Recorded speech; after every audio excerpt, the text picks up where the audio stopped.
This channel does not promote any violence, harmful, or illegal activities. All content provided by this channel is meant for an educational purpose only. আপনারা দেখছেন সংবাদ শিরোনাম। মাথা উঁচু করে এগিয়ে চলার শপথ।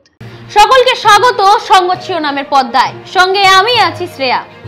নেত্রী বলেন বদলা নয় বদল চাই। আজ যেন বাংলার চিত্রটাই বদলে গেল। সচরাচর শান্ত মেজাজে দেখা গেল, আজ একেবারেই দাবাং মেজাজে ছিল সব্যসাচী দত্ত।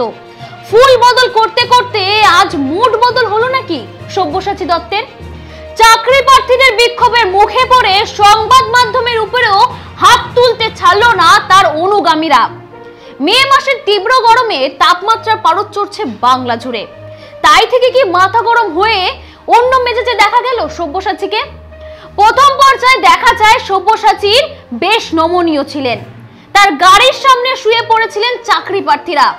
তখনও তিনি শান্তভাবে গাড়িতে বসেছিলেন। তবে এই চিত্রটা পাল্টে যায় মুহূর্তের মধ্যে। তারপরেই আসেন আসল মুডে। তার বিরুদ্ধে সিন্ডিকেট চালানোর অভিযোগ ছিল, একাধিকবার উঠেছিল সেটা। আর সেই সিন্ডিকেট রাজ থেকেই আজ গুন্ডার রাজ দেখলো পশ্চিমবঙ্গ।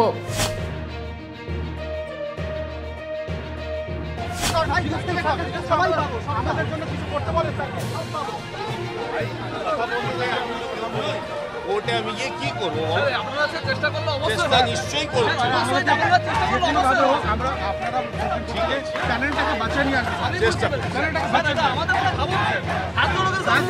আমরা জলে স্যার ফ্যামিলি নিয়ে জলে ভগবানের কাছে প্রার্থনা করি, ভগবানের কাছে প্রার্থনা করি যেন হয়।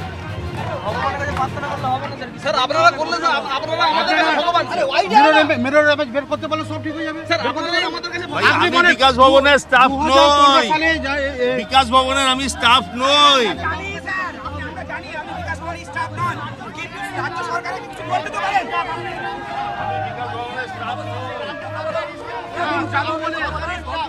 আমি সরকারি স্টাফ, কোন দপ্তরে চাকরি করি আমি?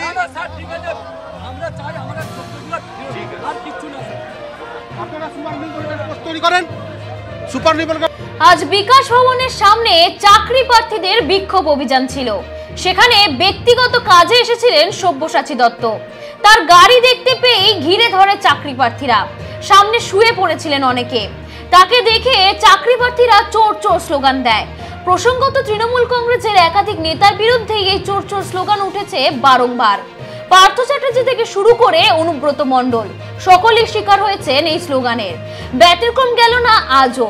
বিক্ষোভের মুখে পড়তেই তার বিরুদ্ধে উঠে এলো চোর চোর স্লোগান। পরবর্তীতে তিনি নিজেই আক্রমণাত্মক হয়ে ওঠেন এবং আন্দোলনকারীদের টেনে সরাতে শুরু করেন। যে আন্দোলনকারী কিছুক্ষণ আগে তার গাড়ির সামনে শুয়ে প্রতিবাদ জানাচ্ছিলেন, তাকেও দুহাত ধরে টেনে তোলেন সব্যসাচী এবং তার অনুগামীরা। অন্যদিকে যখন জনপ্রতিনিধি সব্যসাচী দত্ত আন্দোলনকারীদের হুমকি দিচ্ছেন, তখন তার অনুগামীরা সংবাদ মাধ্যমের কর্মীদের উপর চড়াও হয়, যার ছবি ক্যামেরা বন্দী হয়েছে। আশ্চর্যজনকভাবে নিজের অনুগামীদের দেখেই জনপ্রতিনিধি সব্যসাচী হাবভাব যেন সম্পূর্ণ পাল্টে যায়। তিনি নিজেই ভিড় সরাতে উদ্যত হন এবং পুলিশের সামনে হুমকি দেন, আমরা এসব সরাতে 30 সেকেন্ড সময় লাগবে না, এমনই বক্তব্য রাখলো জনপ্রতিনিধি সব্যসাচী। সেটা ওদের জিজ্ঞেস করুন। আর এই বাঁধা সরাতে আমার 30 সেকেন্ড লাগবে। 30 সেকেন্ড এরকম গাড়ি ফাঁকা করে দিয়েছে, কেউ নেই। সামনে এসে বিক্ষোভকারীরা শুয়ে পড়েছে। আমি বললাম শুয়ে পড়ুন ভাই, আমি বসে আছি। তারপরে নেমে দাঁড়ালাম। ভাই আমার গাড়ি আমার ওয়ার্ডে আটকালে তাকে আদর করবে না? আপনার TV9 অফিসে ঢুকে যদি আপনার গালটা আমি টিপে দিই, আপনি আদর করবেন? চলুন, শৃঙ্খলা হয়নি, চলুন। কোনো বিশৃঙ্খলা হয়নি, যান যান যান যান যান। আপনারা তৈরি করছেন বিশৃঙ্খলা, যান। মিডিয়ার জন্য বিশৃঙ্খলা, চলুন চলুন চলুন চলুন। মিডিয়ার জন্য বিশৃঙ্খলা। মিডিয়া কি করলো? মিডিয়া বিশৃঙ্খলা বানাচ্ছে। এখানে কোনো বিশৃঙ্খলা দেখতে পাচ্ছেন? কোনো বিশৃঙ্খলা নেই, চলুন। এই কিছুক্ষণ আগেই একজন সাংবাদিককে নিগৃহীত হতে হয়েছে। কিসের সাংবাদিক? কোথাকার সাংবাদিক? TV9 সাংবাদিক। TV9 সাংবাদিক এখানে কি করছিল? সে কি করছিল আমার গাড়ির সামনে? সে তো কভার করতে এসেছিল আমাকে। চলুন, পেড নিউজ যা, মোদির থেকে টাকা নিয়ে কর, যা। সেটা ওরা শিক্ষক কিনা আমার ডাউট আছে। এই আপনি আপনার ওয়ার্ডেই বাধাপ্রাপ্ত হচ্ছেন, একটা জনপ্রতিনিধি সেটা ওদের জিজ্ঞেস করুন। আর এই বাধা সরাতে আমার 30 সেকেন্ড লাগবে, 30 সেকেন্ড। এরকম গাড়ি ফাঁকা করে দিয়েছে, কেউ নেই। আচ্ছা, যাকে নিয়ে এত প্রশ্ন উঠছে তিনি আসলে কে সেটা জানুন আগে বিস্তারিতভাবে।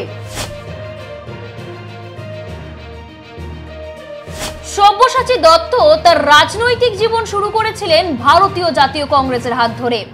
পরবর্তীতে 1990 দশকের শেষের দিকে তিনি তৃণমূল কংগ্রেসে যোগদান করেন।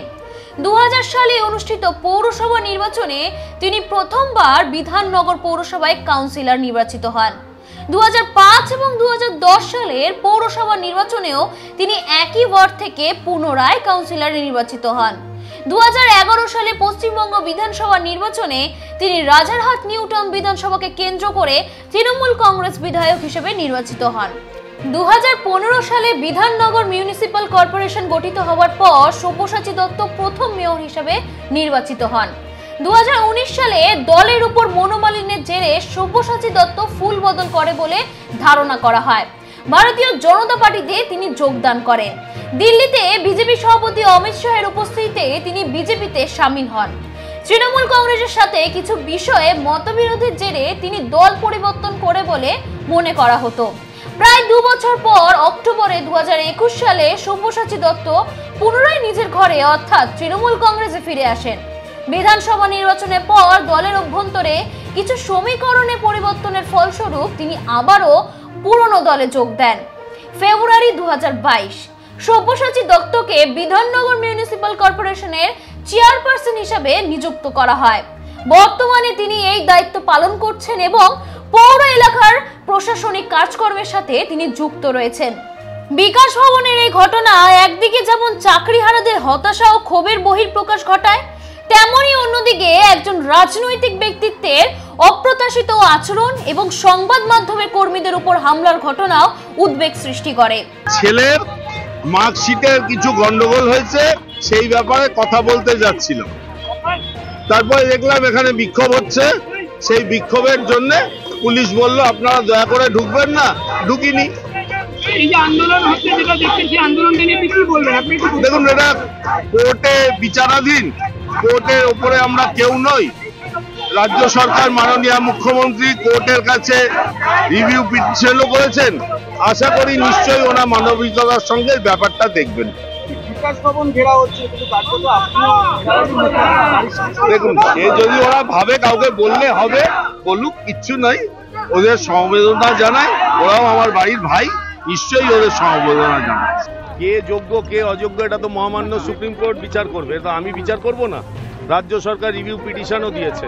মাননীয় মুখ্যমন্ত্রী যথেষ্টভাবে চাইছেন রিভিউ পিটিশনটা যেন খুব মানবিকভাবে দেখা হয়। ওনারা আমায় দেখে ভেবেছেন হয়তো আমায় বললে ওনাদের কিছু কাজ হবে, বলেছেন, তাতে আমার কোনো দুঃখ নেই।